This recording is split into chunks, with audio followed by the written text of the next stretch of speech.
اور بسوس یہ ایک عورت کا نام ہے، ایک خاتون تھی جو جساس بن مرہ شیبانی کی خالہ تھی۔ تو ان کی ایک اونٹنی تھی، سراب نام تھا اس اونٹنی کا۔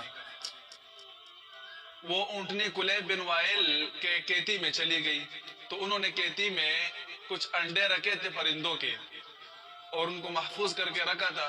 اس اونٹنی نے وہ انڈے توڑ دیے، تو کلیب بن وائل نے جب دیکھا اس کو غصہ آیا تو اس نے تیر کمان میں تان کر اس اونٹنی کو مار دیا جان سے۔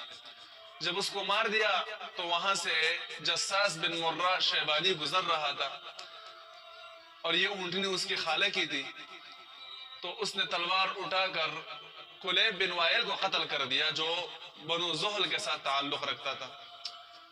جب اس نے کلیب بن وائل کو قتل کر دیا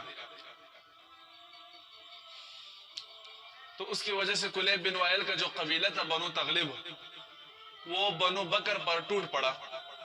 تو دونوں قبائل آپس میں لڑے اور کہتے ہیں کہ 40 سال تک یہ جنگ جاری رہی اور یہ بہت ہی منحوس جنگ مانی گئی، بہت ہی زیادہ اس کی نحوست مشہور ہوئی۔